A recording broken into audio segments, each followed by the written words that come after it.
We are live on the internet. Are we? Live I to see. The Metaverse. Yeah. What?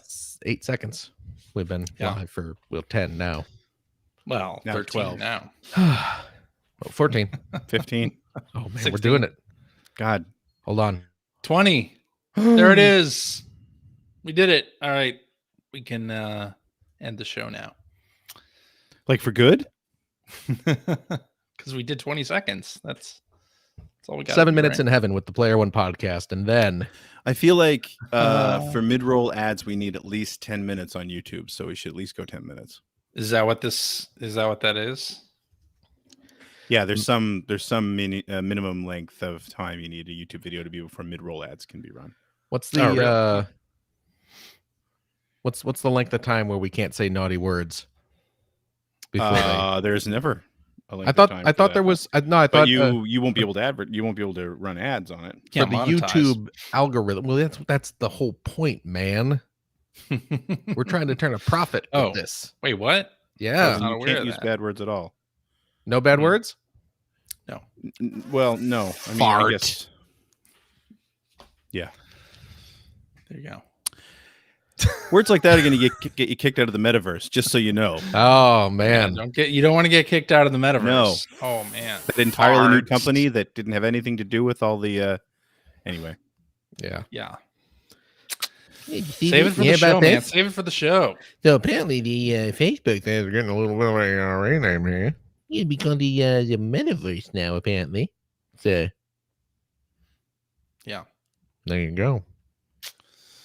Hello and welcome to episode 782 of the Player One podcast for Tuesday, November 2nd, 2021. I am your host, Chris Johnston, and with me, as always, from Canada, Mr. Greg Seward. Hello.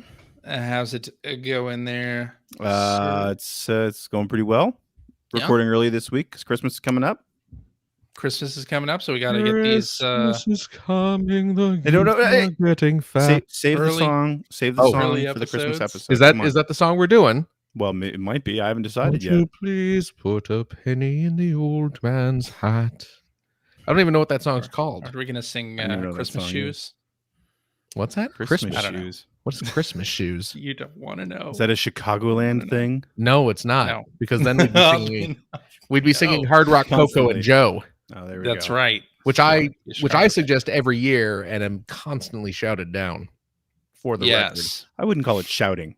Oh, dear lady, oh, We got to Rational bank these content. episodes so we can take all of December off. Isn't that what we're Downer doing? and Blitzen Yeah. So away, for anybody away. who is just tuning in, we're actually recording 10 episodes in a row tonight. It's gonna be a long night. It's a We marathon. bought some spray snow. We're going to put it in the background of all our cameras so that you know. Get a zoom background of a Christmas Yeah. tree. That's right. Yeah. Yeah. We And all have joining the me same from Christmas tree in the The background. great state of Washington is Mr. Phil Theobald. Let me tell you something. Uh-huh. It's Friday night. I literally just got off work. I thought you were going to Just- say you literally just got paid. No. Although wait, Friday night. no, I did get paid today. It's payday today. But I literally just pushed my work computer aside.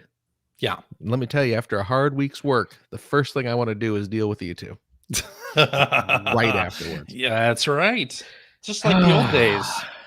We're recording early this Yeah. week because Sunday Sunday. we got Nitro Burn and Funny Cars, and we're all going. If you miss this, you better be dead or in jail. What And happens you're if I'm in jail? Break out. Right. Yeah. Makes sense. This is the greatest. Just the Yes. greatest.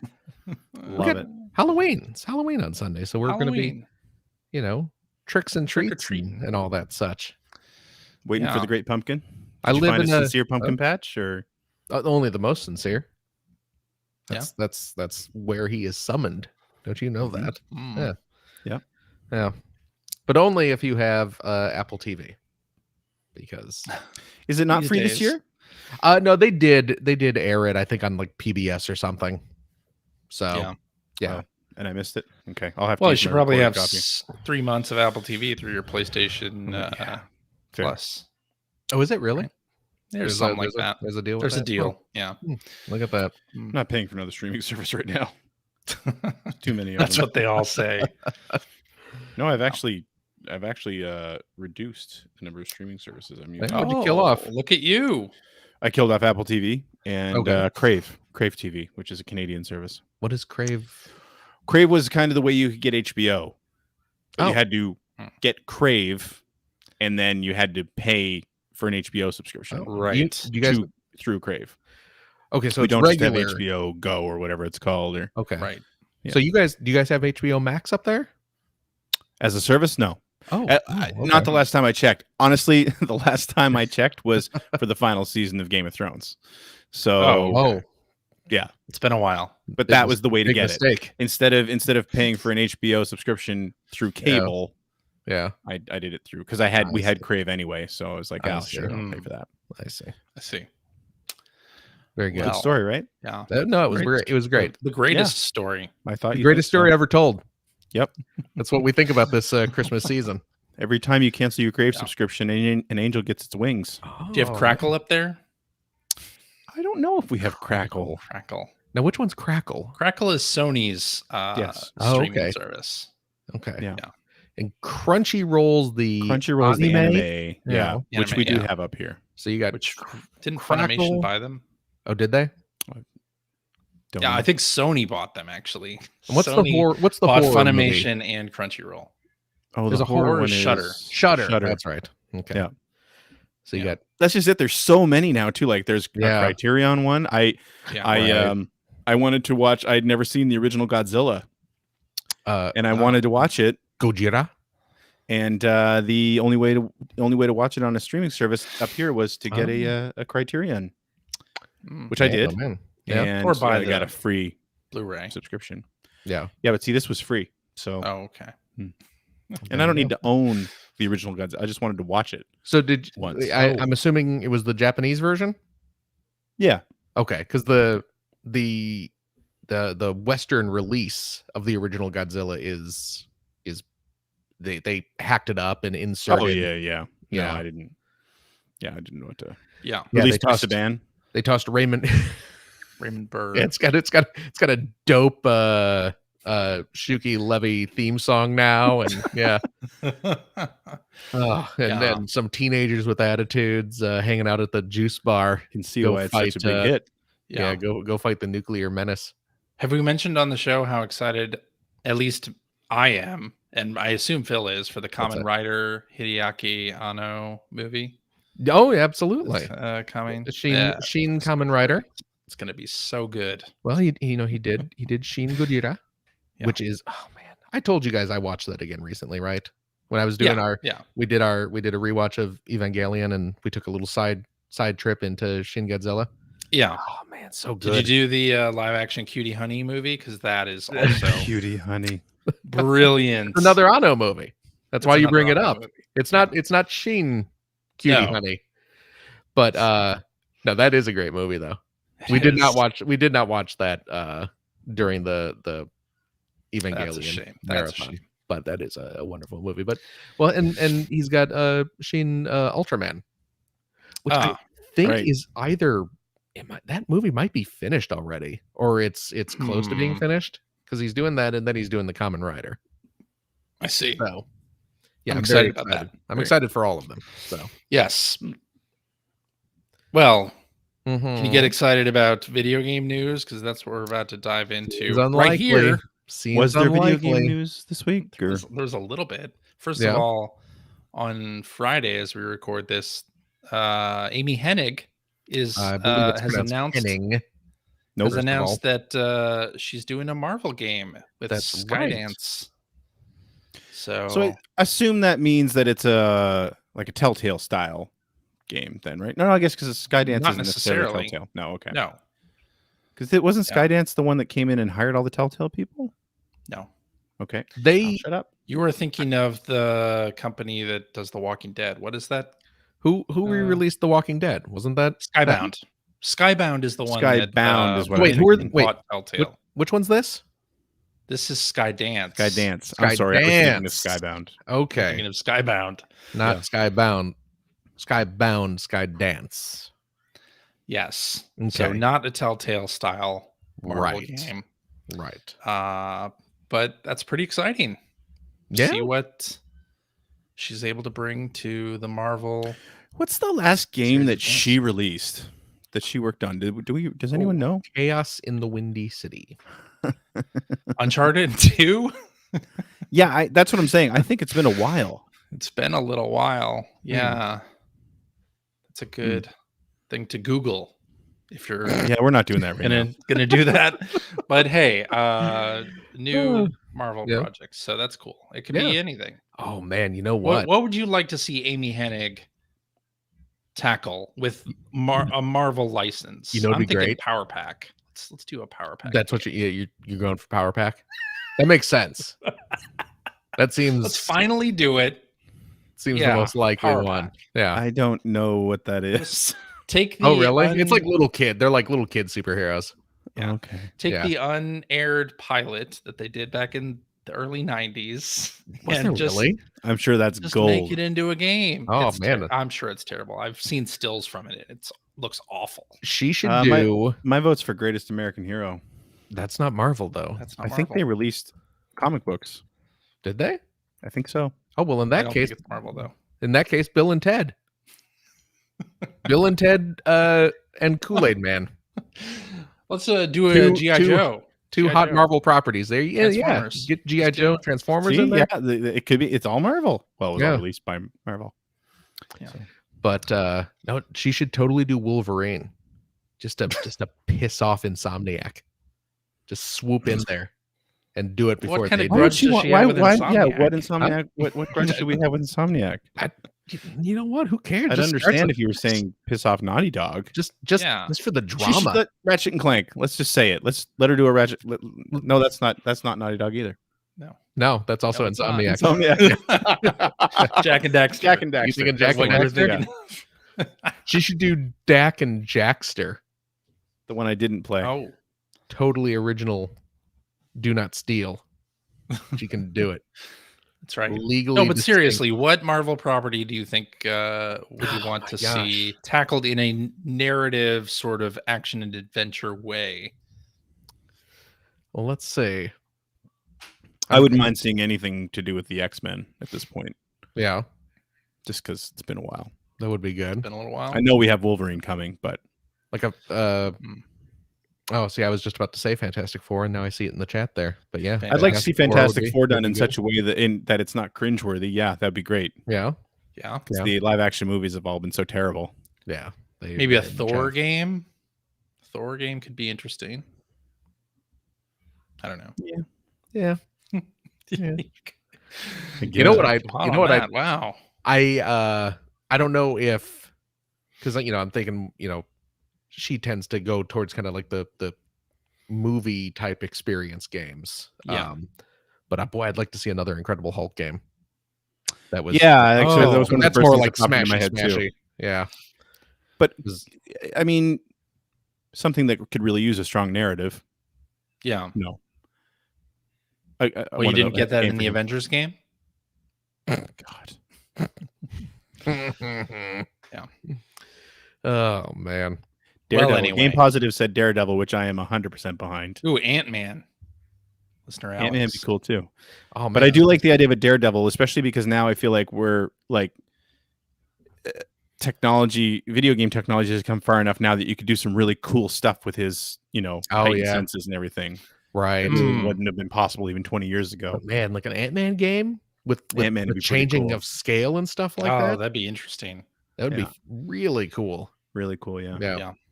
Yeah, growing super giant. But I'm still behind the whole Greatest American Hero thing. You're just a superhero. You have no idea what your suit can do. It'd be great. Yeah. And set it in the 70s because why not? Well, yeah. If you're gonna do Greatest American Hero was an 80s show. It was a very early 80s show. Have you watched it recently? It might as well have been set in the 70s. I guess that's true. Greatest It was 81. American. Was it 81? I think so. I think the pilot was 81. Oh, I watched the pilot. You are recently, absolutely and right. Me Man, too. that That's goes why so it's tough. slow. It's so slow. And it's so funny when you watch it. I didn't realize when I was watching the pilot, and I've watched it for like 15 minutes. Like, I wonder how much longer this is. And I click, an hour and 15 minutes. That's right. What? Why is this feature length? And it's like it's so slow. And I'm so watching slow. it. Yeah, and I'm watching it, and it's super serious for the first 45 minutes too. Really? And it's like, yeah, and I remember watching that show as a kid. I didn't remember the pilot, but watching that show as a kid, and I was like, I'm pretty sure this was a comedy. Yeah. And it's like it does start to become a comedy by like the second half. But man, for the first half, it's his life as a teacher, and he's dealing with what they're calling the special ed kids, which are all the problem kids. And like one of his students comes on to him, and he has to rebuff her advances. And it's like, what am I watching? This is not the greatest American hero. And then the aliens show up, and it all fits. So, there it is. So yeah. TV movies were different back then. Yeah, they really were. Yeah, it's the same thing with the Fall Guy. I don't know if you ever tried to watch. I was totally a huge fan of the Fall Guy. Yeah, I enjoyed the game, so I tried watching the show. Yeah, yeah, very. Were you able to find the connections though? They took some creative liberties. Yeah. Damn, what if Amy Hennig is doing a Fall Guy game? That'd be good. Famous Marvel property. Yeah, Fall Guy. I'm sure they did a comic. I think back we've gone off the whole Marvel thing at this point. All right, dip into like their Star Comics imprint, and they can start doing like Fraggle Rock and Muppet Babies comics. Man, I loved Fraggle Rock. Yes, yes. Of course you did. It's because Fraggle Rock was great. So good. Yes. All right, let's start talking about Sony here. First of all, Returnal got a 2.0 update that adds a photo mode, and it also adds a suspend cycle option. So it's sort of it's a save point, but if you go back to it, the save is deleted. So it's not something you can like save spam, or anything like that. It's just a quick one save, kind of. We're gonna quick save. Yeah. I'm so bad at that game. I'm so bad at that game that I have never played it long enough to necessitate a quick save or a suspend state. You know, these people who are like, oh yeah, I'm like 2 hours into my run and I have to keep going. It's like, how do you do that? You know? Yeah. So luckily none of my runs in Returnal lasted 2 hours. So yeah, it would be as if in Metroid Dread, you got to the boss, died, and had to start the game completely over again. Well, that's how I've been playing it. How are you guys doing it? Doesn't sound fun. Playing at the hardcore was fun for a little while, but then I do like Returnal, but man, do I suck at it. And I really love Returnal until I played it for an hour, and then I hate it again. Yeah, I so desperately want an easy mode in that. I know, right? It's not going to happen now, right? No, I would not. When I saw there was a 2.0 update, that was the first thing I was looking for. So I go, oh, please tell me they put a difficulty setting in it. Because the second they put a difficulty setting in there, I'm right back. I liked that game a lot. Or at least give you, if they gave you 3 lives, something that would be enough. Just anything to just help me get over that hump, and I'll be happy with it. But I just can't do it. 3 old men who suck at games. That's us. That's true. So at least we're honest about how bad we are. Oh yeah. Right? I mean, I don't think any of us are sitting here saying that hard games are too hard because for that reason no one can play them. It's just that we know we suck. We know who we are. Yeah, that's right. Not to say I didn't have fun with the 3 to 5 hours I played the first stage over and over again, but all right, let's stay on Sony a little bit here because they had a state of play presentation last Wednesday. I have not watched this. Trailers and updates from third-party games, so a lot of partner games, a lot of indies. Okay. And to me, there were 2 standouts. Yeah. And that is Little Devil Inside, which got a new sort of gameplay trailer. This was the thing around when Kena Bridge of Spirits was shown. That was like there was an old man, and suddenly it would cut to like a bounty hunter doing some action stuff, and then back to the old man and living in a house, and then back to I vaguely remember some action stuff. So anyway, they showed off some more gameplay of that. It looks great. This is the thing that wrapped up the State of Play presentation, but they didn't announce a date. They didn't announce even like a year or a season of when this thing is coming. Just showed you an extended look at Little Devil Inside. Okay. Which is described as a Victorian-like era action adventure. So like the kind of action adventure games they had during the Victorian era? Is that what you're saying? Yes. Apparently. Okay. Yes. Interesting. So, and then the other one is First Class Trouble, which is a social deception style game, kind of like Among Us, only it takes place on a futuristic cruise ship. It kind of has Rapture vibes. There's like it's sort of like a 1930s, 40s. Yeah. Okay. Kind of I like the vibe. poster Some of for the it. players are robots and can sabotage things, and other people are I forget what they're trying to do. Not be But not get murdered. Not get murdered. Oh, okay. Is a definite there. But all right. It looks interesting. That's going to be free on PS Plus in November. So, yeah. There you go. I look forward to trying it. I assume you guys didn't watch the rest of the presentation. No, I never got around to it, and I was seeing a lot of sort of negative response in general. Yeah, online. Yeah, same here. Here's my issue with this presentation. It's hard, and I understand with COVID and whatnot, a lot of things have gotten pushed back. So we're seeing trailers of a lot of things we already knew about, or things that are pretty far away at this point. Like nothing that's getting shadow dropped, or I guess First Class Trouble comes out on PS Plus in a few days, but that was already in early access on Steam. So it's nothing really that you can get. There's nothing to get behind, really. There's no anchor to the presentation. There's a lot of interesting titles that are new IPs, except maybe for the Star Ocean game they showed. It's not like that first look at God of War or something like that. No. Hey, one more thing. Right. And they did show off like a Bug Snacks DLC. Okay. But I didn't finish Bug Snacks. I played that for all of 10 minutes. I liked it, but I didn't. I didn't play much of it either. So, but yeah.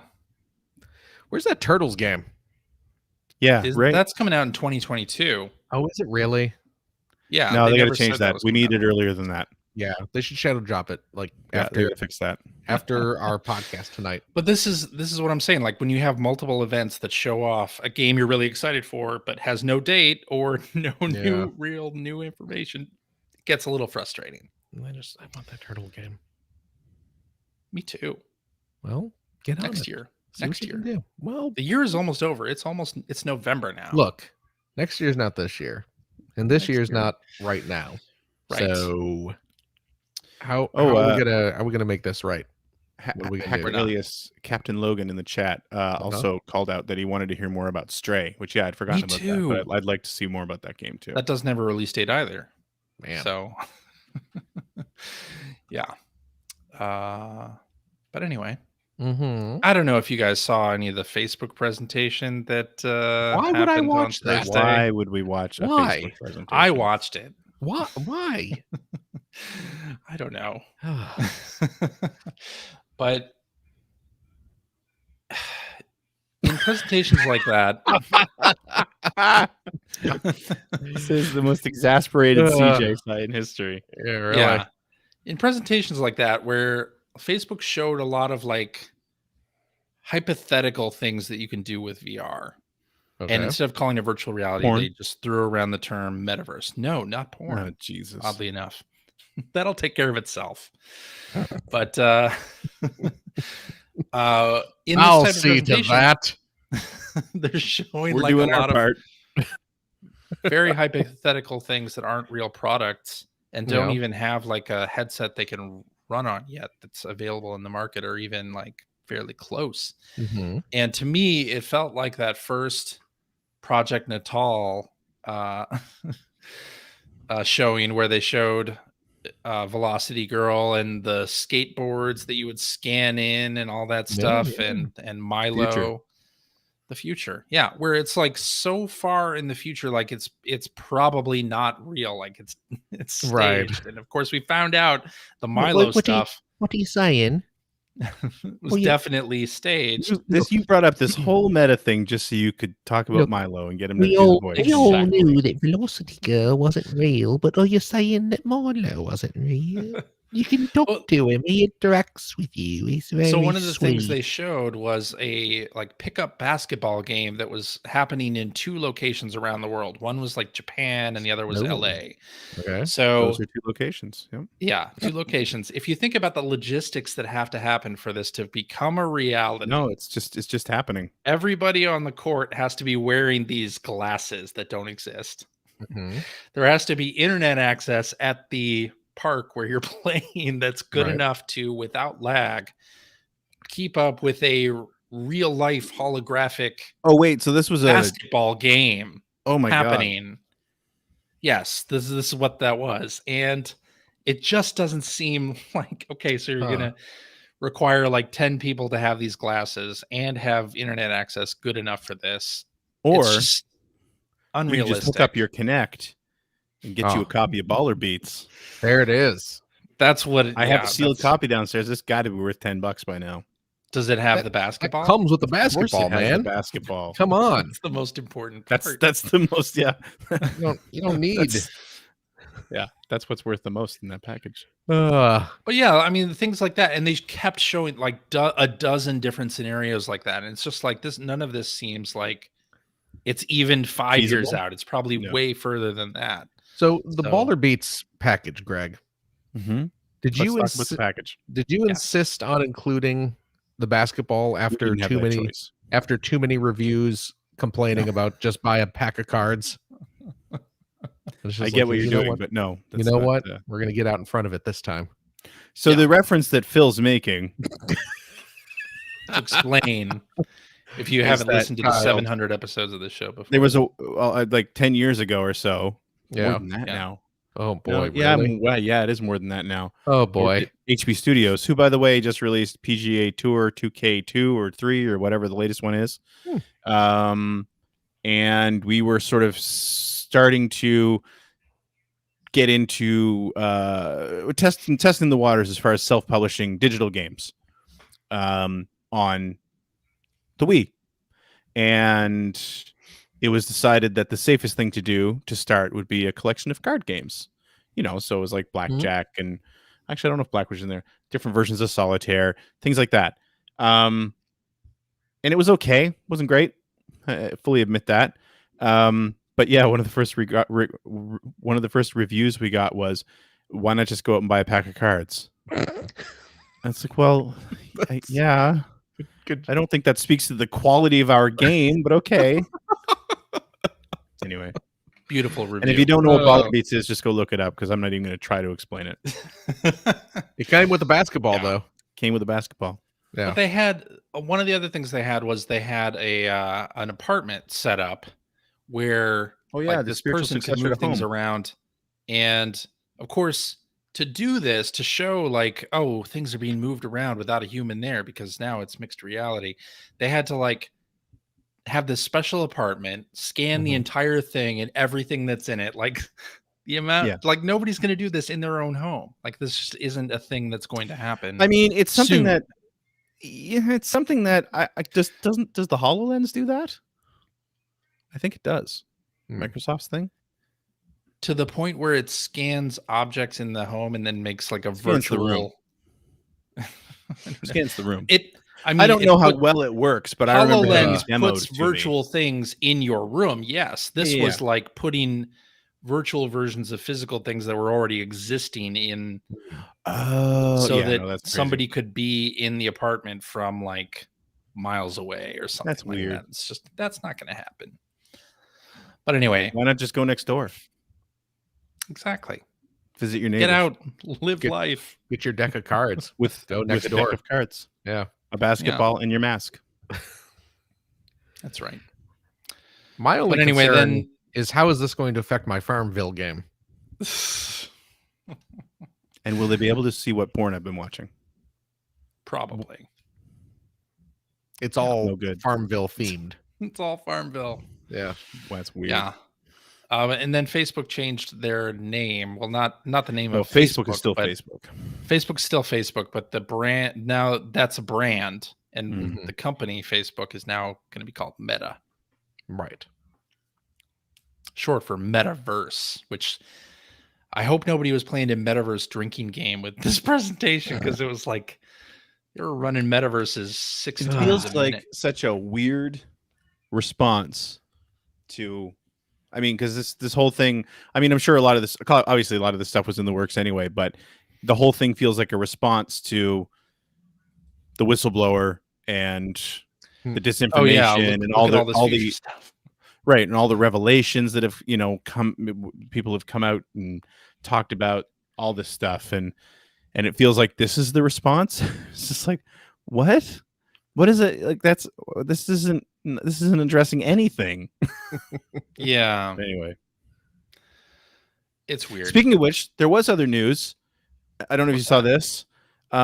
Bobby Kotick, head of Activision, came out and said that he wanted his salary reduced to $62,000 and change a year until they proven that they had fixed their culture issues, work culture issues at Activision. Man. Is he going to be okay?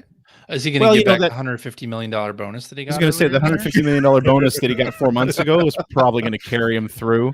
Oh year? man. Yeah, But, imagine that. Oh my gosh. I Yeah. mean, what do you do? He's got to make some kind of gesture.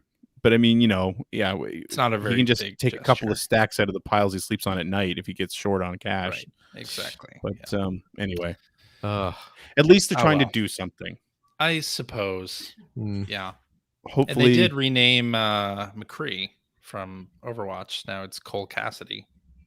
Because Yes, he I was heard about that. McCree, the character, was named after one of the guys that was Right. in the Cosby Suite. although Oh, really? did I see, because what's the cowboy's name? Cole Cassidy. Okay. So Cassidy Cole, Mm-hmm. from what I hear, Uh-oh. What joke is this? oh no, it's not a joke. Apparently Okay. that is the name of an adult film star. Oh. From what I hear. From what I hear. So they didn't vet That's that what name. subscribe That's what to Phil her learned. apparently. Phil learned that on the Metaverse. You Yeah. don't subscribe to her on Pornhub or anything. Nope. All right. Anyway. My boss is not White Tiger. glance. All right. Let's stop talking about the Metaverse and Activision and all this I don't know stuff. why we started. I don't either now. Well, We're gonna It wasn't on the outline, and Phil and I had nothing to say about it. all I Originally. know is that friend of the show Seabake just twittered me to alert me to the fact that Zen Pinball now has a Peanuts table. So Oh, in Zen Pinball Party, which is the iOS game. that's the iOS version. There's the Okay. Apple Arcade game. Yeah, Okay. So I'm going to download that immediately. there you go. Play Look at some Snoopy pinball, man. Every time I Love play it. pinball, I wish I didn't suck at pinball because boy, do I love pinball. Yeah, I know. Pinball Yeah. is I'm my terrible favorite at it, game too. that I Wish am the wasn't worst so bad at. it. Yeah. All right, let's get into what you've been playing. Phil, Oh boy. you're Oh, first boy. up this week. Oh, What do you got geez. for us? Well, I have been earlier today I was playing some Tetris 99. Mm-hmm. There's another what do they call it? There's a name for it. One of their little events where you can earn Maximus a theme. Cup or Yeah, it's Maximus an Cup. event. Yeah. Yes, I don't think Maximus they Cup. call it the Maximus Cup anymore. Oh, really? They call it something different, but it's the same kind of thing. Yeah. Yeah, they have a what's it called? Metroid theme. They have a Metroid Dread theme that you can get. Yes. So I played that a few rounds and unlocked that. So Excellent. very pleased with myself. Yeah. I did not have a chance to play more Metroid. This Okay. week I got distracted with another game. Although I really need, because I like we were talking about last week, I'm enjoying Metroid. for the Me most too. part. I think some people got the idea that we're bagging on Metroid. Yeah, It's just Greg that's bagging on Metroid. Yeah. Let's be clear. Greg hates it, right? Yeah. I don't hate it. Oh, okay. It's just I'm done playing it. You're done playing it, okay. right? I enjoy parts of it. Yes, I certainly want to continue finishing it. Me too. Yeah. Well, I don't want to continue finishing it. I want to I think continue I'm- playing it with the intention of finishing it. Yes. but Towards the end. Yes, but I got distracted. I got distracted this week, so I didn't pop back in. I got distracted by the hot new Square Enix game, Final Fantasy VI? 7 remake. Pixel 7 remake, yeah. Nice. Final Fantasy 7 remake. I've been enjoying that. Nice. Yeah. No, the Guardians of the Galaxy. Guardians. Oh. of Guardians the Galaxy. There's of a the Marvel Galaxy. property. Yep. The hot new Amy Hennig game, Guardians Nope. of the Galaxy. Nope. Is now available for all your favorite video game console systems. But we Yeah, all got including the this, right? Switch. Oh yeah, it's the cloud version on Switch. Cloud version on Switch. Yeah, Yeah. Are we angry about that? I can't remember. I have no opinion. People tend to get about it. upset about No it. opinion. I have no opinion. I tried it. I actually, before I ended up buying it on Xbox Series X, Mhm. I tried the cloud version because there's a demo. Well, A very short demo. I noticed when you go to the eShop page, they very clearly say this is the cloud version, Yeah. and they recommend you download the demo before Mm-hmm. you purchase the game just to make sure it runs okay. That's a good Right. idea. In Yeah. fact, I think the description of the game, normally there's like a funny subhead and then Right. like text, descriptive text. Right. For Guardians of the Galaxy, I think the subhead is "This is the cloud version. Please download to make sure that this works on your system." That's That's the actual That's voice exactly the what I screen just reader said. uses. Voiceover. yeah. That's exactly what I Forget just the said. Sega Scream. There we go. Yeah. But did it play okay once you Yeah, downloaded it played fine. Yeah, I Okay. thought it played fine. So Good. if I only had the Switch and I wanted to You're- play this game, it's a viable option. And Yeah. if I wasn't going to bring it anywhere without internet access, Right. yeah, I played fine. Well, download if you are a sole Switch owner, download the demo first and see how it works. That's But right. yeah, Because this game is worth playing.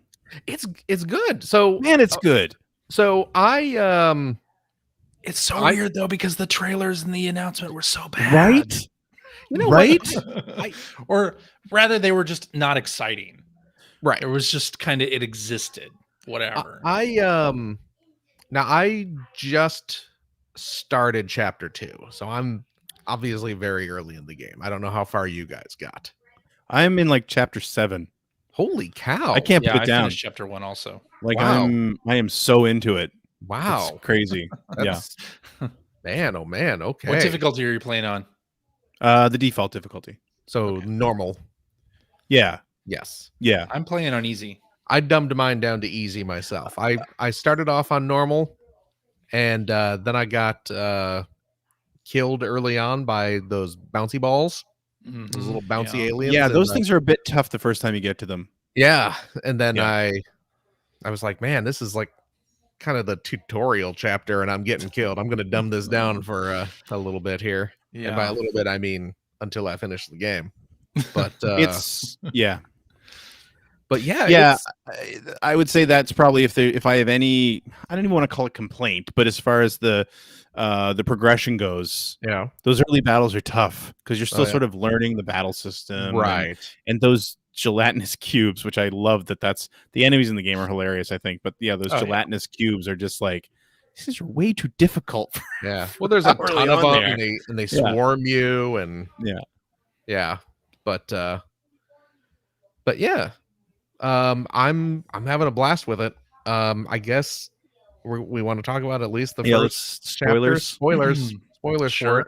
And I heartily recommend if you have not been privy to some of these details. There's some actually cool, fun stuff that Yeah, you I'm don't want glad was spoiled. not spoiled. So Yeah. Yeah, I'm almost really glad as I'm playing it.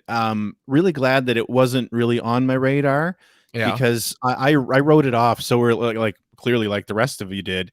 I wrote it off so early on. I think it's a mixture of.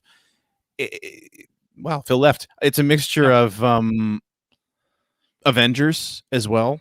I think what the Avengers was did this game no favors. I realize they're two different games, but because it's sort of still it's skirting the edge of that weird off-brand MCU look, which doesn't bother me now that I'm playing it. But it was that, and I really hated the way the Avengers looked, and I bounced off the Avengers after a few hours. I did not like that game. Yeah. I didn't want to play it the way they wanted me to play it, basically. And so I was pretty much ignoring Guardians. I mean, all I knew about it was, I think, the 2 trailers and the various shows over the past year or so. Yeah. And that's it. They've actually been doing a lot of marketing for this in the run up. Like the official PlayStation and Xbox channels, I think, have done like a bunch of videos on it. But yeah, you're right. Nobody was paying attention to this game. Like Digital Foundry did not do a video on this game. Like I think everybody expected it to just be a flop. Yeah, just land like with a wet thud, and that'd be the end of it. And it could be that Square Enix might have thought that as well. I wonder what the price will be on Black Friday, like if this game is going to drop quickly. But the funny thing is, it's pretty good. It is. I'd say it's really good. The only thing I don't like about it is Peter Quill's model and face. Yeah, he that's the only thing I don't like about it. He does look insufferable, doesn't he? It's funny because they actually make a joke about the haircut very early on. I think in the second chapter. It's at the beginning of the second chapter. It's like, aren't you a little young to be Nova Corps? And the little girl looks up and says, aren't you a little old for that haircut? Yeah. Which, speaking of which, the writing in this game is really good. It is.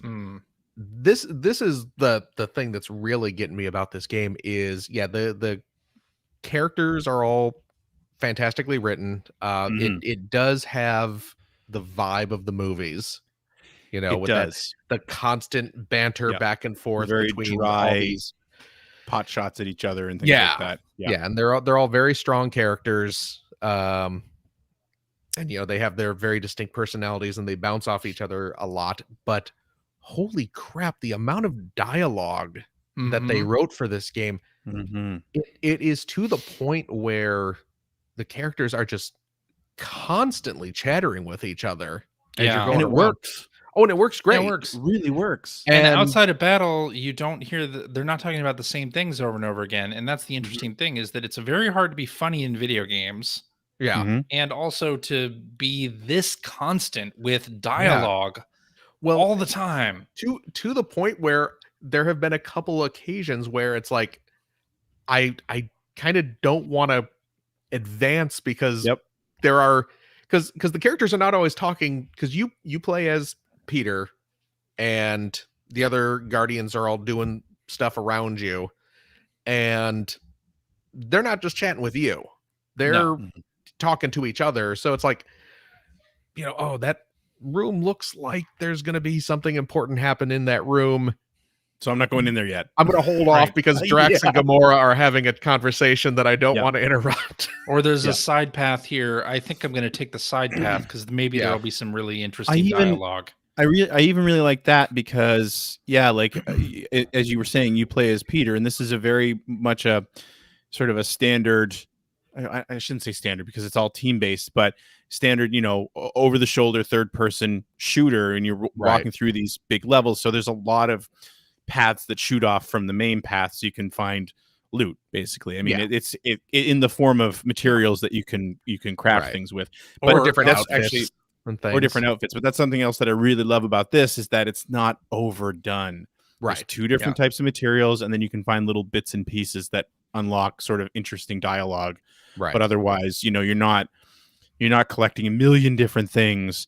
And the upgrade tree is very straightforward, which I love. But like even then, if you go off the beaten path, then the other Guardians will sit there and basically rag on Peter over the radio. Yeah. Yep. about how he can't stay focused or he's off doing his own thing. You know, it's just it Why really are you going works. over there? That's a dead end. There's nothing. Yeah. There's nothing. Yeah, down right. there. The little girl in the Nova Yeah. Corps. Good job. You just walked into a dead end. What were you trying to get away from me? That kind of thing. So good. Yeah. It's really, really clever and really fun to listen to. So yeah, I'm having a blast with it. Yeah. And me too. talk about a great first impression. Oh my God. So again, we're into spoilers here, but even though this is the very beginning of the game, if you haven't seen or know anything about this, you don't want it spoiled. Right. But very early on, I think it's the way the game starts, right? Or is it? Yeah. It is the opening scene. You're in Peter's bedroom on his 13th birthday. Yeah. A flashback, obviously. It's a flashback, and he's clearly listening to a band called Starlord. But it really apparently they have released an album. They've got an album's worth of songs in the game. They have, you can get this album on streaming services. That's pretty cool. But it's very, and it's of course, it's done and actually this is another thing that I really like about it, because the movies, all the music in the movies, obviously the music is a huge part of Peter Quill's character. Mm-hmm. And in the movies, it was all about the music his mother listened to and left him on mixtapes, which was all 70s tunes for the most part, which was great. Mm-hmm. In this one, the music, and I don't know if this is more real to the comics or what, but the music is all 80s music. Right. Yeah. And he's sort of a rocker kid in the 80s. He's got the mullet and he's got the denim jacket and all that sort of thing. But anyway, so that's what it establishes. His mom comes in and talks to him a little bit. So you learn that it's his 13th birthday. And then you get up and you can look around his room and oh my God. Well, before you even get into that, I was, because it starts off first person. Mm-hmm. Where you are sitting on the bed and you have the Walkman and you have the headphones on and you're hearing the Starlord album, and when it begins, you're sitting there and you're holding the liner notes, and it has all the lyrics for the songs. Yep, and you can flip them back and forth and just read the lyrics. And if you want, you can sit there and listen to a full I think it's 10 songs or so. Mm-hmm. You can just sit there and listen to the whole album. You can fast forward and rewind the Walkman with like the shoulder buttons or something, but you can just literally just sit there and chill out and listen to this metal album. Mm-hmm.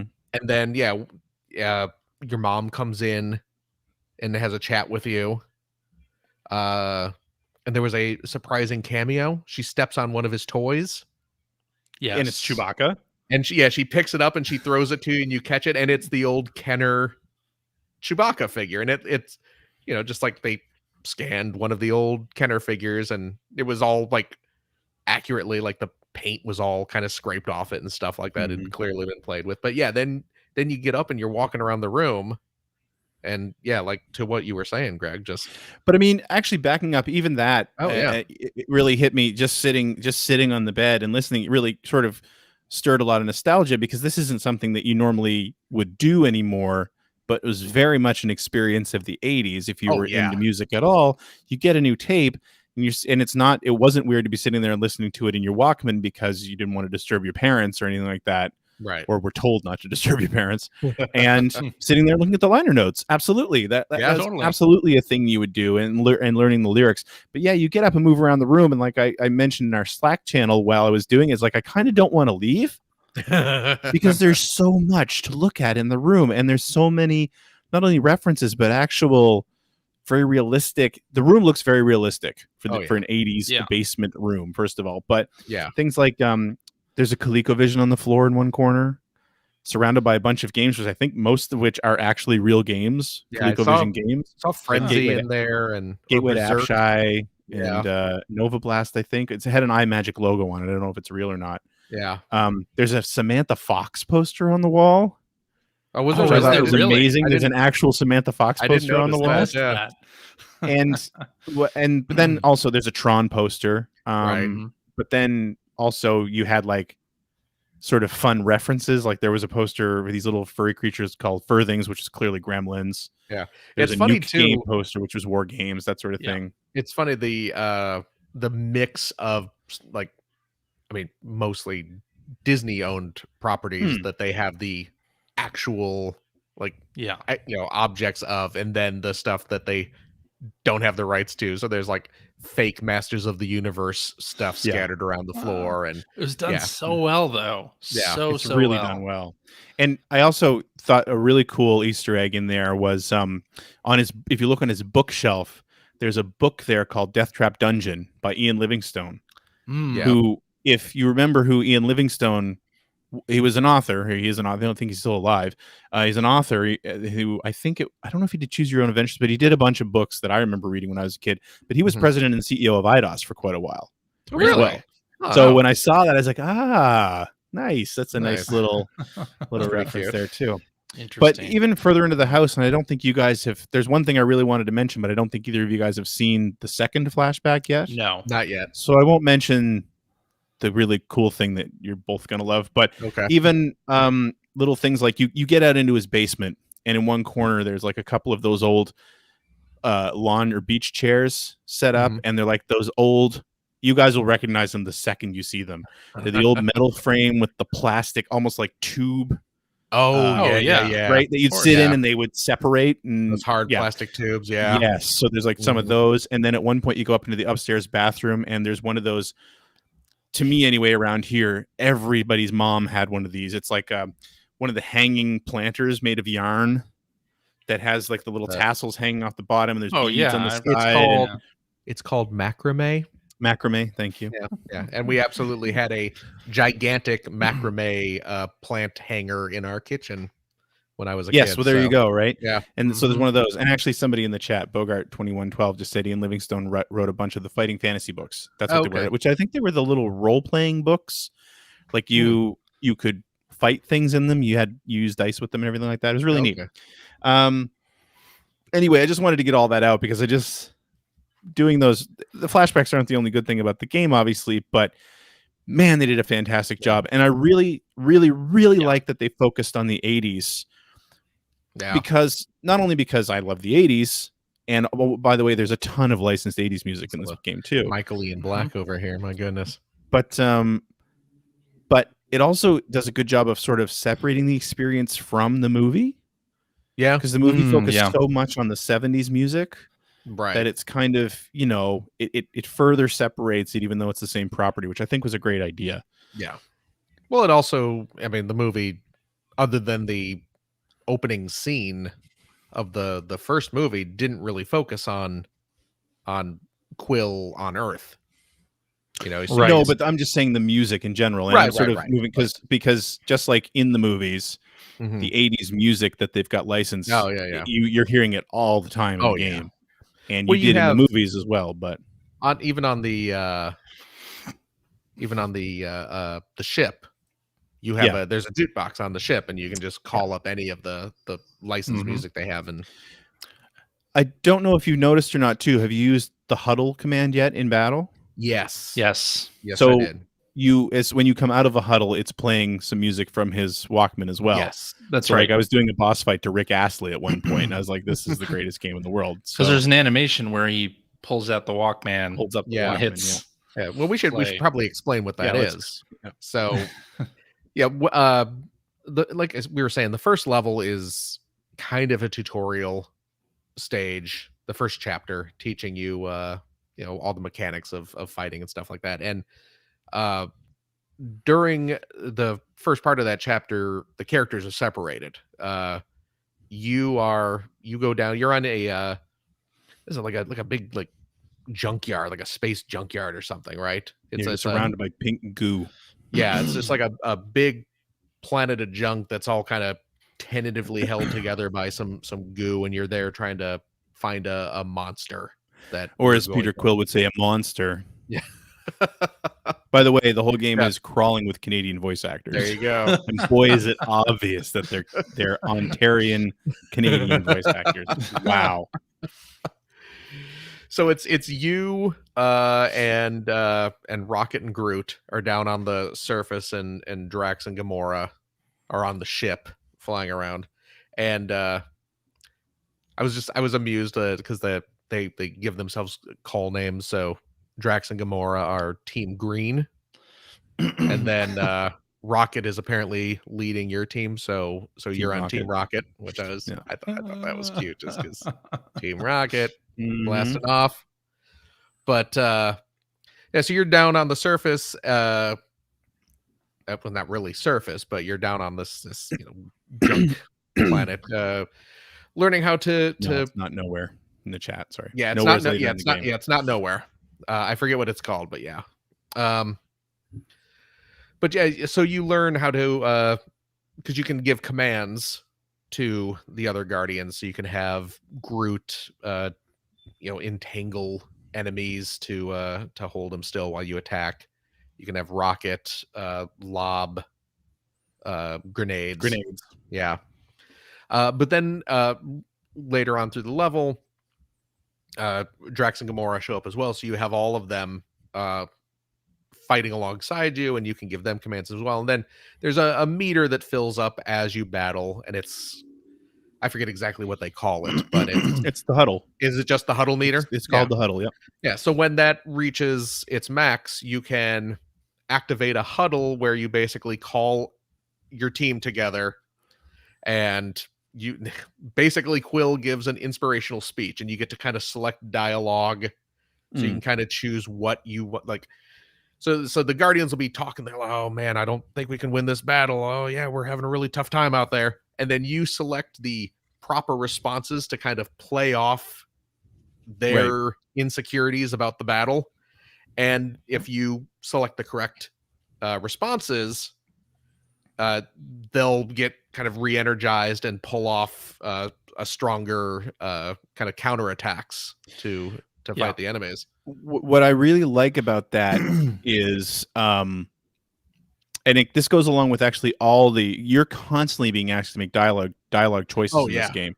Yeah. But this is a good example of, I think, that they've handled it so well, is that in the huddle, they're not always down. Sometimes they're up. Sometimes they're very excited as well. Like, like there was a battle I was in recently where I called a huddle, and it was against a bunch of enemies we'd already beaten a group of them earlier. And they were just there, like, we're kicking their asses, and like they've got nothing for us. They're so easy to beat. And then you usually get two dialogue choices, and one is to agree with them or to say, like, don't get overconfident, But the nice thing is that if you pick the right dialogue choice, everybody gets buffed. Even if you pick the wrong one, anyone who was previously killed in the battle is back to life now.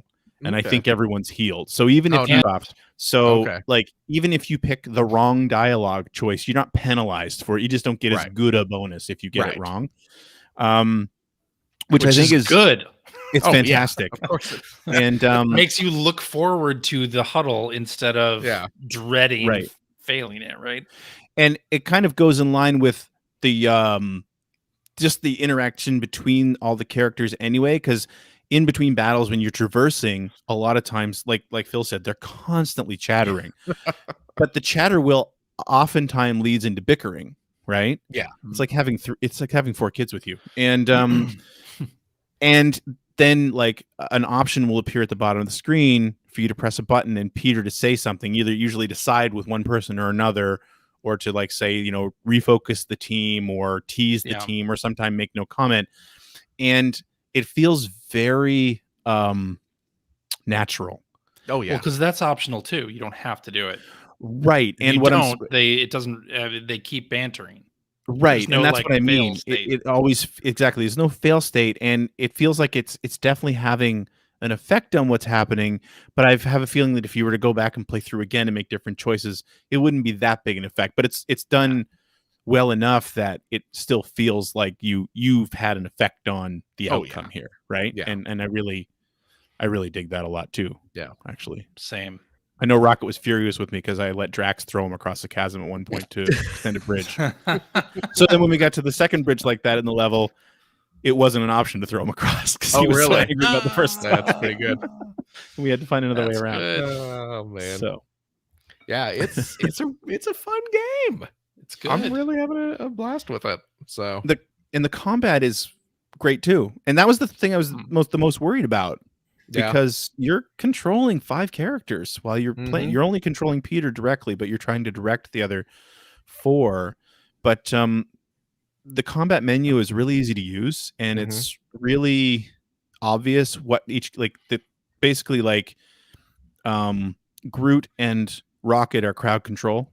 Yeah. And Drax and Gamora are muscle. Yeah. And once you learn that, like you're talking about the cubes, and the other thing is that Peter unlocks different abilities too, as well as different elemental effects. And once you get some more of those, like the cubes you were talking about, when you get the ice elemental effect, those cubes become a lot easier. Oh, okay. Because you can freeze them and then shatter them. Yeah. Right. So once you learn sort of the effects that your character's abilities have on different types of enemies, it really becomes combat really becomes a lot of fun. And I've heard people complain that on the easiest setting, it's not as effective. You don't get to use it as much. You don't have to use it as much, is kind of the argument for playing at a higher difficulty. Personally, I'm finding on the default setting that I'm using them and having a satisfying experience using them a lot. But if you're playing on easy and you're not taking advantage of them, I highly recommend it because it really changes the way combat feels, like even after a couple hours into the game. Nice. But yeah, very pleasantly surprised by Guardians of the Galaxy. Yeah. So yeah, that's what I've been playing. Okay. Well, I've been playing Guardians of the Galaxy also. Tell us about it. I won't talk about that since we already did.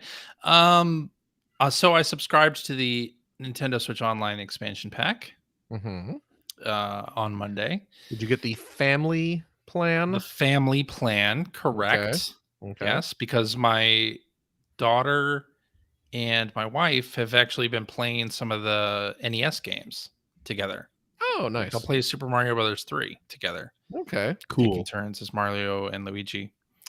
And so yeah, I picked up the family pack. Real quick, CJ, before you get into this, just because you mentioned your kid, how's she doing right now? Is she okay? I know Roblox has been down for about 24 hours at this point. Yeah, so my kid got scammed on Roblox recently. Oh no, what happened? Same thing. She was whatever that pet adoption is. Yeah, she got scammed out of one of her. That happened to Charlotte in a trade. Yeah, well, that's what made me think of it. Yeah, Finn had that happen like a year or so ago as well. Yeah, she didn't get too upset over it, but she didn't want to log off because it was really cute. Actually, a bunch of people came to her, like tried to help her out and tried to get her. It was pretty cute, nice. But after a while, I was like, "Look, you got to log off. We got to stay for bed." Time to do something else. Yeah. My daughter's been sick for the past. She's got a cold. For the past 2 days. So, and then Roblox going offline didn't really perfect timing. You need it most. Yeah. But and to get back to school, you have to have a PCR COVID test. So we did that yesterday, and it came back negative. Oh, good for her. So she can go back to school once she's done with all the mucus of her cold. So what was I talking about? Done in terms of like collecting it all, or collecting it all? You were talking about the Nintendo Online service. Yes, Nintendo Online. Expansion pack. So yes, family plan.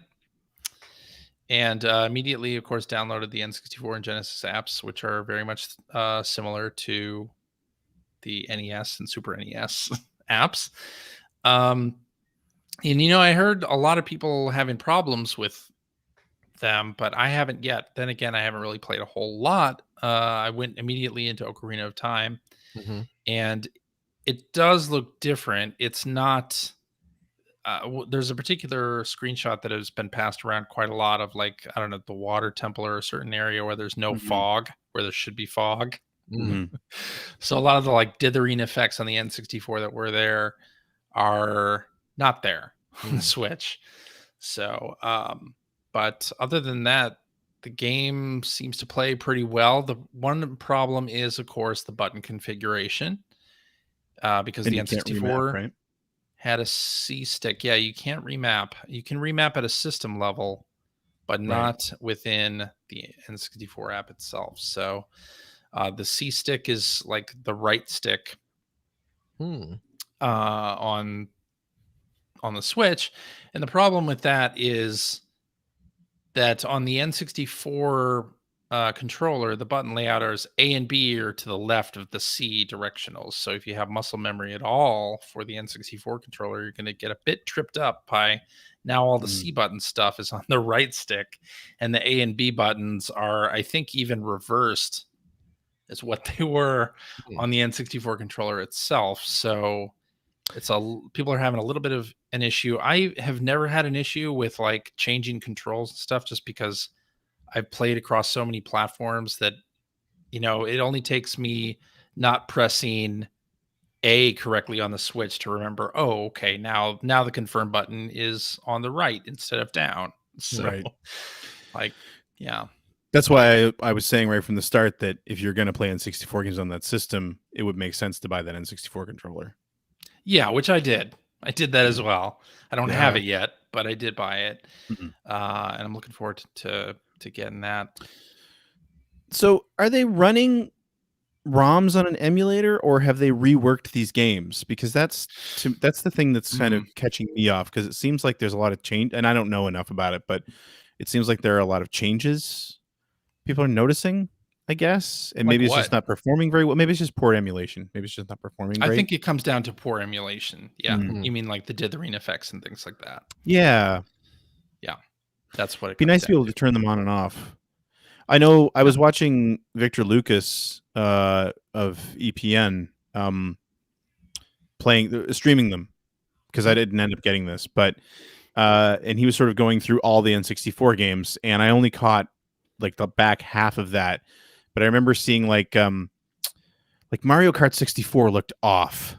And I think it's just because all of the polygons and the textures seemed like they'd been up-resed. Yes, some of that the sprites does seem up-resed, right? Yeah. Right, and the sprites hadn't been redrawn. So it looked kind of weird. But then then he went to Star Fox, and I thought Star Fox looked incredible. It looked really nice, just because it's a fully 3D game, right? And it's everything's been up-resed, and but the performance seemed sort of all over the place. Yeah, and I think they'll probably address that. A lot of the emulation stuff for the NES and Super NES was done by Nintendo's European Research Lab, NERD. And so I'm sure they're working on, I'm sure they're going to make it right eventually. And also we're paying more, so I hope they make it right. Well, see, that's what you get into, that's right? TBD. That's TBD. The Genesis emulation is good, though. Yeah, I tried some of the Genesis stuff, and I've heard from other people. I didn't really play very much into the Genesis stuff, but I've heard the emulation is really, really good. And some people commented that it's even better than the Genesis collection that was already out on the Switch. So I heard a rumor that it was M2, but I'm not 100% certain on that. That could be, yeah. But, and if that's the case, then it would make sense that it's better than the Genesis collection. I don't think they did the Genesis collection. But yeah, I'm pretty happy with that. I already got my preload going for the Animal Crossing update, so I'm pretty excited about giving that a shot. And that's pretty much all I've been playing. It's Friday as we record this, so Mario Party Superstars came out today. I'm very excited to play that, and I probably will be playing it after we record, but I didn't get a chance to yet. Very excited about it, though, because we play a lot of Super Mario Party on the Switch anyway, and these are 5 new boards from the N64 days and 100 mini games that my daughter and my wife have not played yet, and I probably still have somewhat of an advantage over them in that department. We're a Sonic Shuffle household. Yeah. Oh, man. Right. I remember being so excited for that game. Yeah. Apparently, did you guys hear that the game in particular that gave people the little mark in the center of their palm is back in this collection? Oh, good. But it has a warning on it not to excessively like press down. And I was always shocked by how common that was back then. The Mario Party stigmata. The Mario Party blister. Yeah. I never had that. Really? I mean, I played that game a whole bunch, but I never got the spot in the middle. Grind your controller stick to dust. I didn't have to. No. Oh man. Yeah. I was always at somebody else's N64. It wasn't my controller that I was just. You ordered one of those Batman neoprene gloves out of old Gloves. EGM. Yeah, that helped protect you during your Mario Party The play. gamer Yeah. glove, gamer glove. Yep. Yeah, but very excited to get started with that. So that is all I've been playing. So Greg, what do you got? Mostly been playing Guardians of the Galaxy this week, along with the stuff that I streamed, which was more Vandal Hearts, which I talked about last week. But then the other game that I was streaming for Donor Demand was Donkey Kong 64. And wow, man, that game's terrible. I don't know. I don't understand why that game has fans. I really don't. It's a And bad somebody in game. It is bad. And somebody in my I liked chat it at the time. I know you did. We were Yeah, that talking was about you weird. a lot in the chat that night. I'm sure. So I think EGM scores were like 8, 5, 5, and 9 or something like that for this game. Ugh, Yeah. My just God, that game was terrible. That game is peak rare mhm. 3D platformer. That was Rare's end game. It really was. Let's see if we can make a game that is all just collecting crap. Oh And man, you got to do it like 5 times. 6 Yeah. times over because there's 6 different characters. And I remember, I mean, I knew bananas. And I knew that was the Ugh. case going into it because that was always sort of the big thing about it. But going back and re-experiencing it, and it's that whole game is just so extremely rare. Even from like the startup and the lengthy opening scenes, Oh yeah. and the humor, and then you actually get going, and like even the tutorial is just insufferable, like just everything about it. And then you get spit out into the world and you have no clue where to go or what to do. It doesn't tell you at all. No. And you have to jump.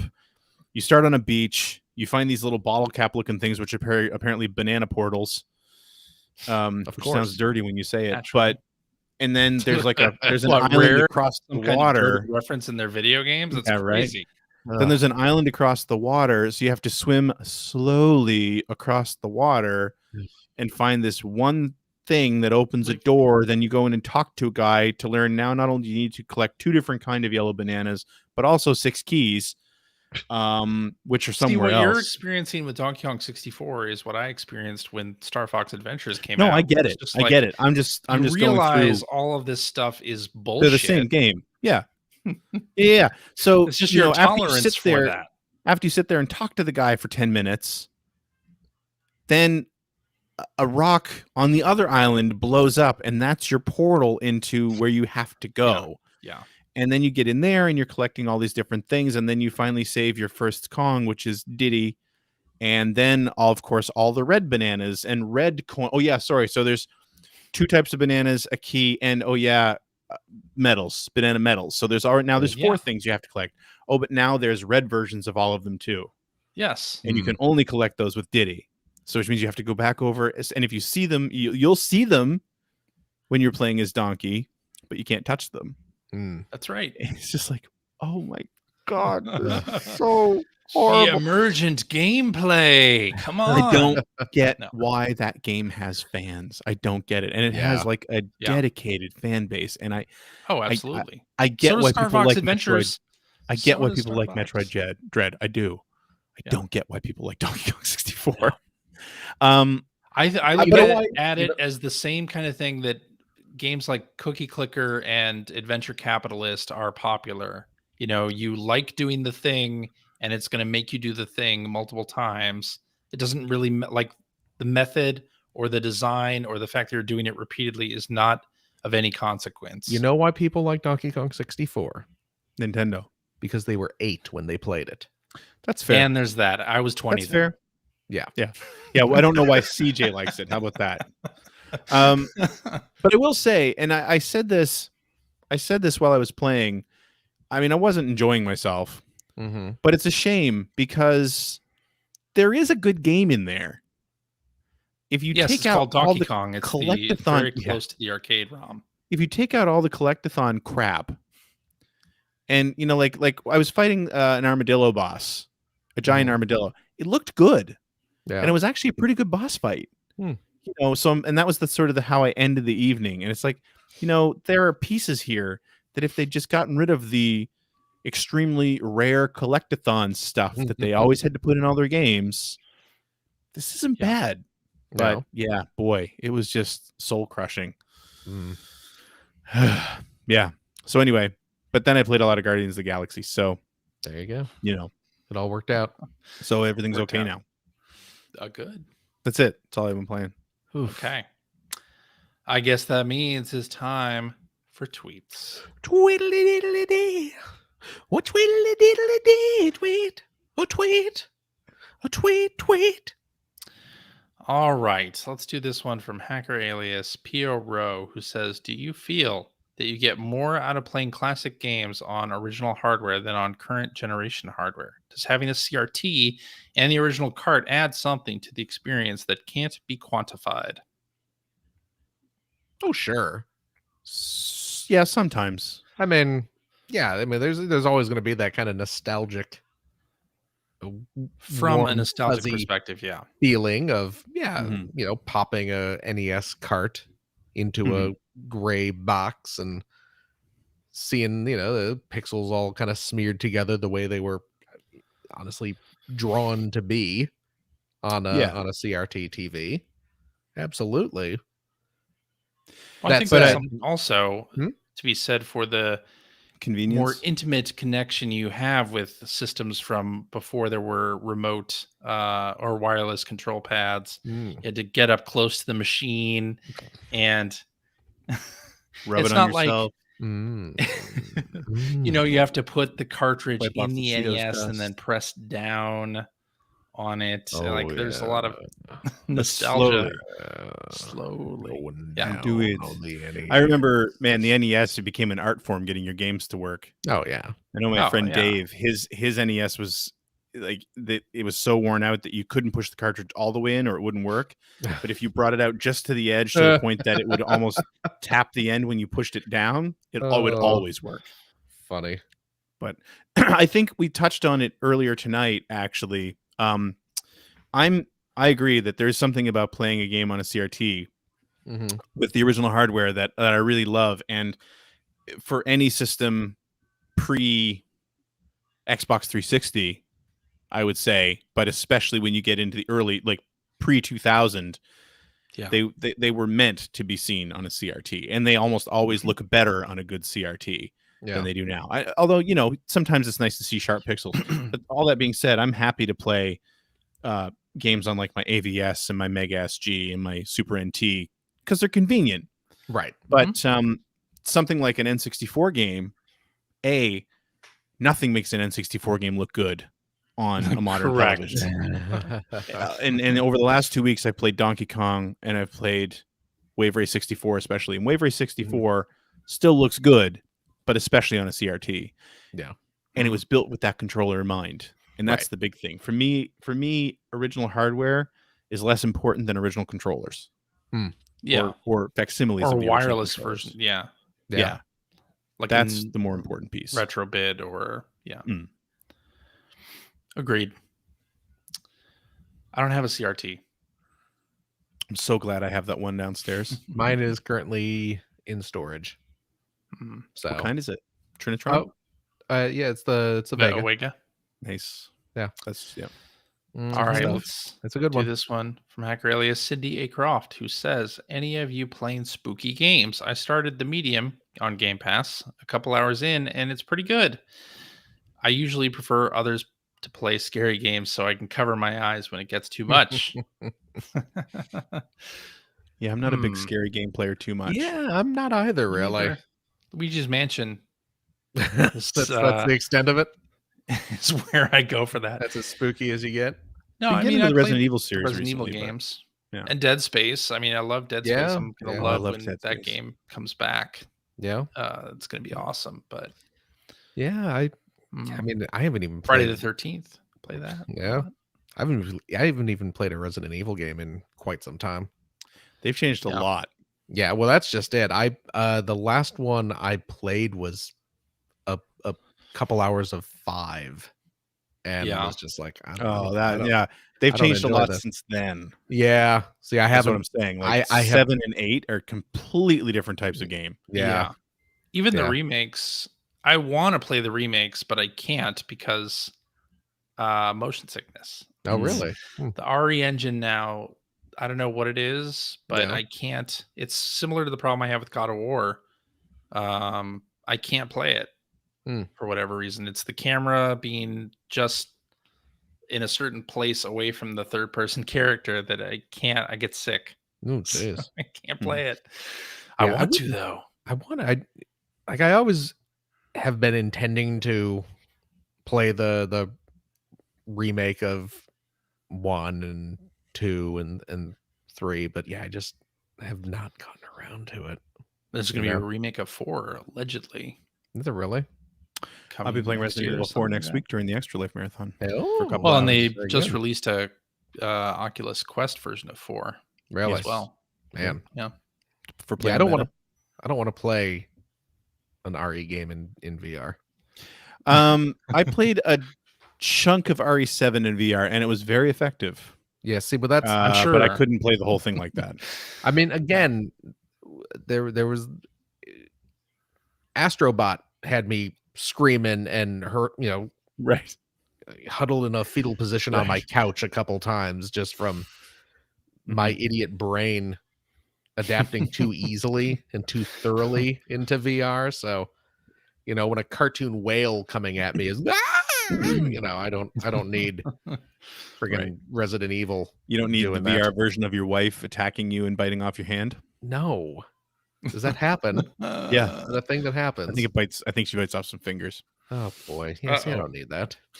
Yeah, the protagonists in Resident Evil games take a beating. Man, they take a beating nowadays. Oh boy. Yeesh. All right, let's do this one from hacker alias Little Big Bot, who says, I've been a gamer since I got my NES, but I've never played any Castlevania game. Oh, if man. I would start one now, which one should I choose to play first? Judgment. Ooh.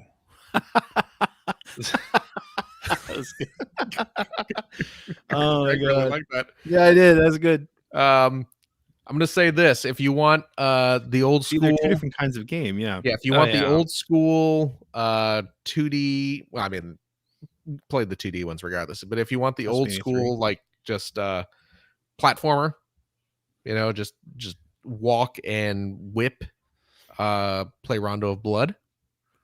And if you want the kind of Igavania Metroid style, start with Symphony, man. Start with Symphony. Yep. Start with Agreed. Symphony.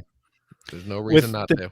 With the 2D ones, you really can't go wrong with Rondo of Blood or Super Castlevania 4. Yeah. I think Rondo's a little bit better, but And Yeah, what are Ron- those available on in terms of modern? Castlevania 4, I think, is Rondo on the of Blood. Switch online service, isn't it? Yeah, I Super think Castlevania 4. I 4 think is, yeah. And Castlevania 4 might also be. Is it on the SNES Classic? I mean, I don't. Not that Yes. that's Yes, readily it is. available anymore, but But Rondo of Blood is the PC Engine game, right? Rondo of Blood is the PC Engine game. What's that is available on now? currently on. It's on the Turbo. It's on the Graphics 60 Turbo Mini. Mini, right? Oh But yeah, it's that's on the not Turbo available. Mini. It was just re-released on something. Well, you know what it was? It was on the PSP. Yeah. The Super Nintendo version is on the Advanced Collection. Oh yeah, that's terrible. Don't you play want that. the- That's awful. You want to play the PC, and I'm gonna look this up and see. Oh, That's what it apparently is. the Lauren upcoming physical Helgeson release. has just said Rondo of Blood has an upcoming physical re-release. Yeah, I limited knew that was runs. something. Yeah. Limited runs doing a physical release of it I at might some have to point. pick But one of those up. But you need Is to it- have a PC Engine. Well, that's the Turbo though. that's what I'm Turbo, right? wondering: is limited runs physical re-release just going to be for the Turbo Graphics? Like, do you have to go out and buy a Turbo CD? But Honestly, emulate them. Just emulate Rondo of or Blood. do that.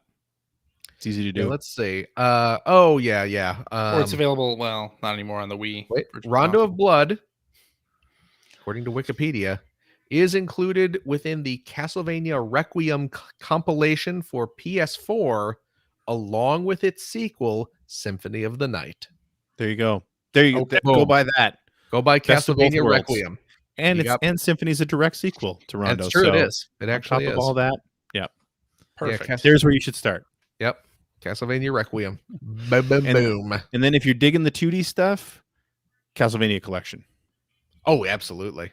And then if you're digging the Metroidvania stuff, I shouldn't say 2D, the platformer or the Metroidvania stuff, then the Game Boy collection that just came out is a great place to go to. Yeah, I mean, There you the Castlevania Advanced Collection and the Yes. regular Castlevania Collection have pretty much Everything you're all going to the want. games you want. Yeah. And that Requiem collection, that pretty much covers you Yeah. at that point. And yeah, I mean, and both Castlevanias are wonderful and valid. You know, the old And side scroll hacky slash kind of Yeah. thing, and the Egavania type stuff. Ooh, And further to speaking that, of, so just to Oh, yeah, one go more ahead. thing on that thought.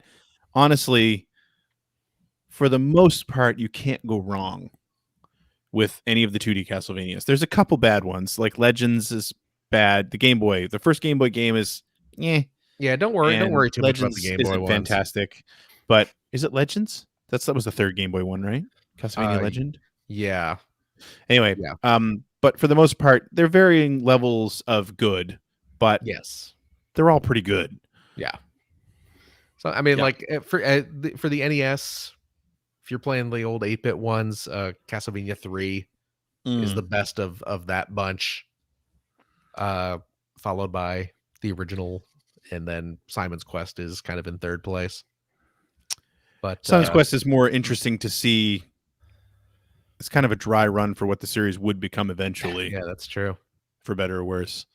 Now I got all excited there for a second because it turns out outside in my mailbox right now is my physical copy of the Castlevania collection from Limited Run. Nice. It just There you arrived. go. So I played through all the games on that last year. did you really? Yeah, start to finish. It was outstanding. fantastic. Yeah, oh yeah, and Bloodlines, which is the Genesis version. Yeah. It's another great Which again game. is on NSO Yep. Yeah. and on the Genesis Mini, and I think it's on that collection in Phil's mailbox too. Yes, it is. So again, lots of places to play it, and definitely worth playing. There you There's go. a lot of good in Castlevania. And if you know what, if you have access to a 3DS or a DS, play Dawn of Sorrows. I mean, there's a couple Castlevania games on the DS, but Dawn of Sorrows is the best of those for sure. So, Okay. Man, Castlevania is a good series, man. Remember when Konami made video games? They were good video at games. it. They were good at it. Jeez, maybe Louise. they'll return to that someday. Maybe. I don't know. Alrighty, I think that's a good place to stop. All right. Alrighty, and that is our show for this week. Thank you very much for listening. If you have a question for us or would like to comment on something you heard, you can direct that to FP1 Podcast on the Twitters, or you can go to our internet website at player1podcast.com. There you'll find blog entries about Sega CD stuff from Mr. Greg Seward. Yes, go check out the latest one about the Sega Classic Collection that came with the Sega CD Sega in North CD. America and in true. Europe. Yep. You will find Generation 16 episodes as they occur. Yeah, the latest one is going pretty slow because I'm completely stuck on the game, and I've been reaching out to everybody I can think of on the internet for help on this. I have actually an email I need to get back to somebody on. There you go. Hopefully that'll help unblock me on this. And you'll find show notes and links to all the things that we talked about. And you'll find a link to our Discord server where you can discuss this episode with us and our other listeners. If you would like to subscribe to the Player One Podcast, you can do so by visiting player1podcast.com or by loading up your favorite podcast listening application. We're also on Stitcher Radio. We're on Spotify. You can like us on the Metaverse. What? You can follow us on Twitter at P1 Podcast. You can watch video archives of our show on the youtubes.com/P1 Podcast. You can also tune in and watch us live most weeks on the Twitters, the Facebooks, the Twitch.televisions, probably a few other places as well. Oh, well, the YouTubes, my goodness. We typically record our show on Sundays at 5:30 specific time. Not today, though. Today we're recording early. That's why you want to follow our Twitter account, again, at P1 Podcast, to find out when we are doing our next live show. Join us, won't you? Please. My gosh. If you like what you've heard, and how could you? You can head over to patreon.com/P1 Podcast. Throw a few shekels our way. We would appreciate it. There you You go. know what? It helps. It helps. Look at that. See, I'm being genuine. Yeah, no, I'm so not used to it that it just struck me as so funny. Part of my my Halloween resolution, as I'm going to be more genuine with people throughout this upcoming year. But yeah, your Patreon dollars, of course, help support our show, keep us live and streaming and everything. And of course, if you are a Patreon friend of the $5 tier, cheap, you gain access to a special bonus episode that we record right after. Uh-oh. Philip froze.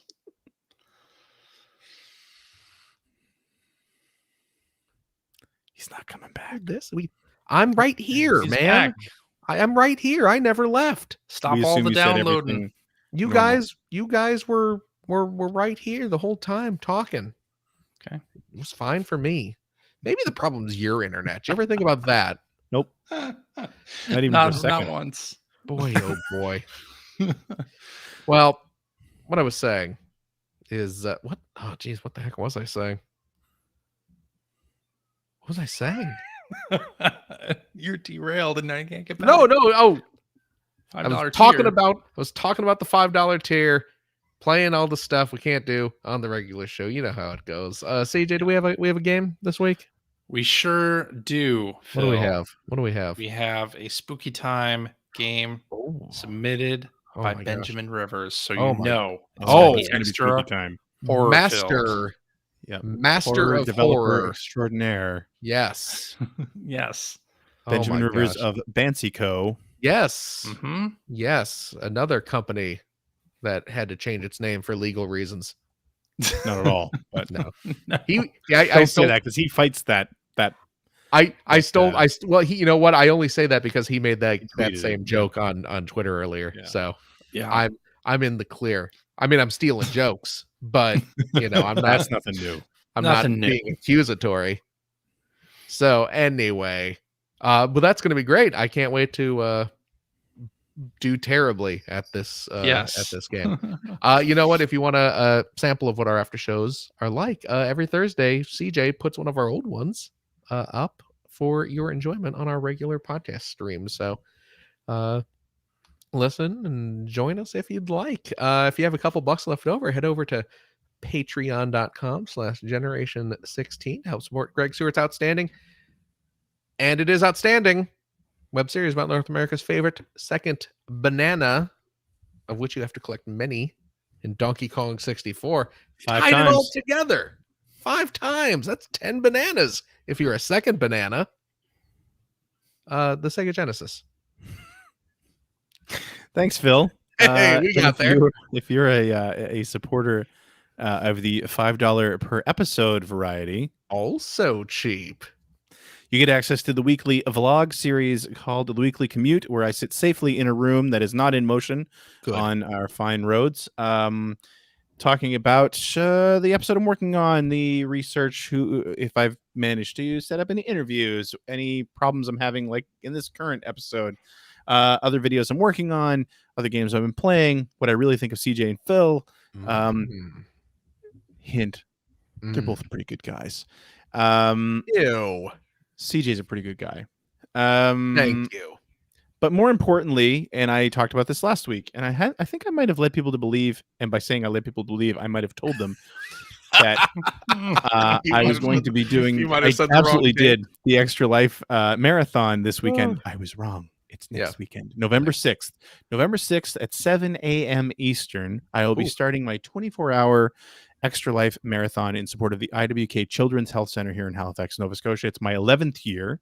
Nice. Raising money for this wonderful charity in this wonderful hospital. You know what? I have this right in front of me, so I'm going to see. Over those 11 years, we've managed to raise $76,000 for this hospital. So wait, which I'm extremely proud of. Was that just you managed to raise that? Yes.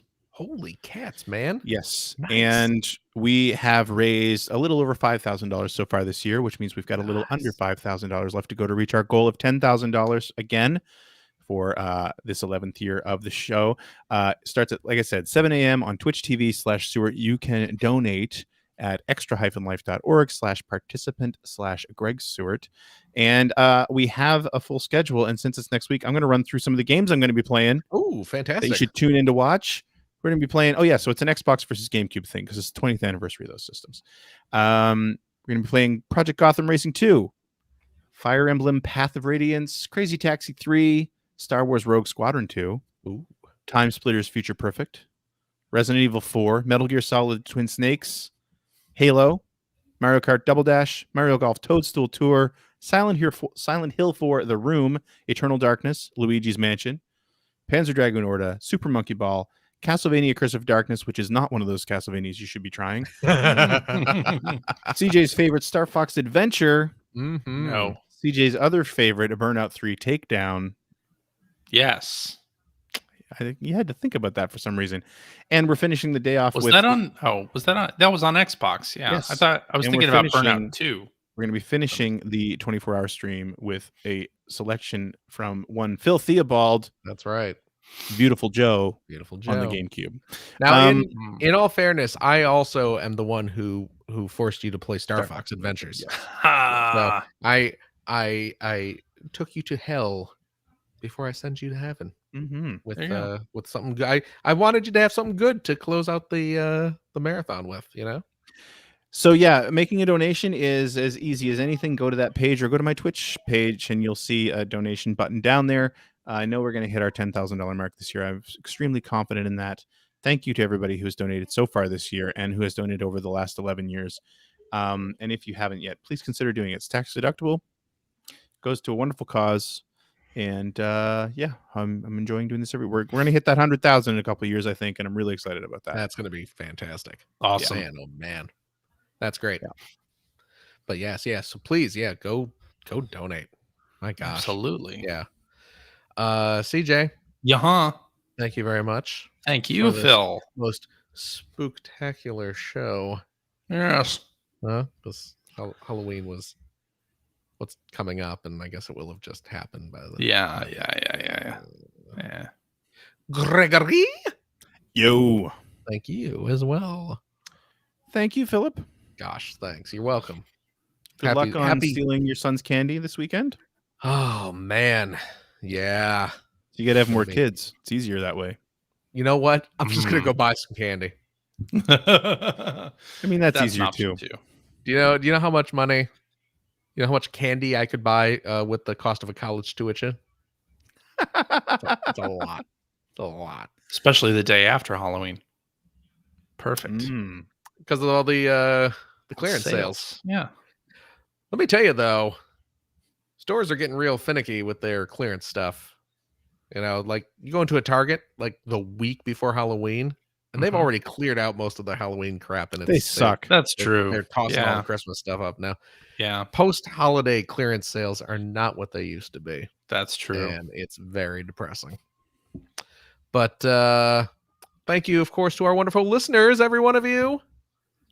Please stay safe. Take care of yourself, your friends, your loved ones, your family. Wear masks, get shots. Make sure your Halloween costumes have something reflective on them. Maybe bring a flashlight, you know. Stay safe while you're out there trick-or-treating. You know.